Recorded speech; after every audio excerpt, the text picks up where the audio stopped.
rais wetu hata kisha kuelewa ni kwamba nimeona hapa hayati Ukuyu alikuwa na kadi ya wanachama,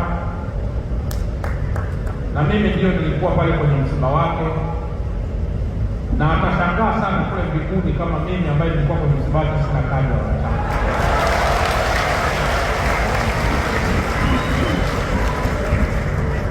Na kwa kuwa hamjawahi kuniletea, ninaiomba kadi. Kwa hiyo pamoja na kwamba leo nimekuja kama mgeni rasmi, lakini pia nimekuja kujiunga rasmi na klabu ya Yanga.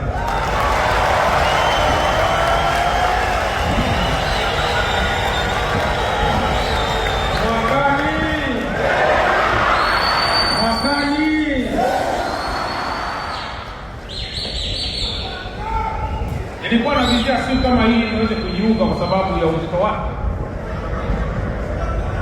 ili nijiunge kwa madaha kidogo.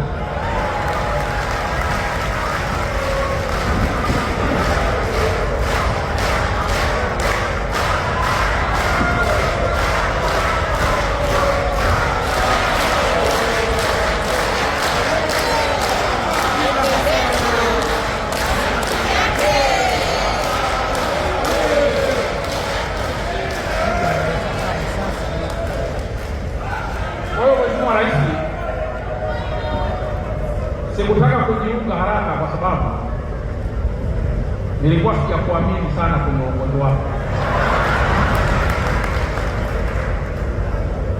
lakini nikaona kwa kuwa uongozi wako uko imara, na kwa sababu klabu hii pia imekuwa bingwa mara kadhaa, sina hakika kwamba nitakuwa najiunga kwenye klabu ambayo itanitosha. Najiunga rasmi kwenye klabu hii kwa sababu naamini tuko kwenye mikono salama chini ya uongozi wa Injinia Hersi.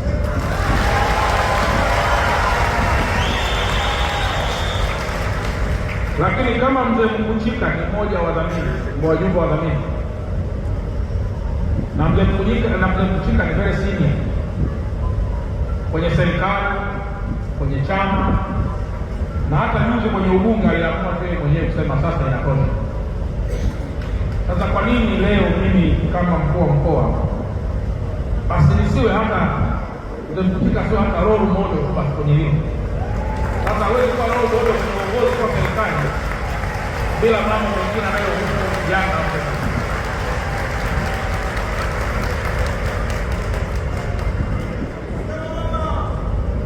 Jina hili la Bwana Peter ambao nimepewa leo cheo lile,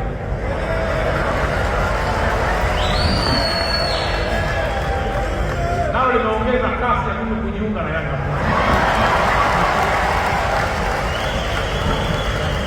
Huyu mwanangu kuna cheo lile kutoka kule South Africa, nafahamu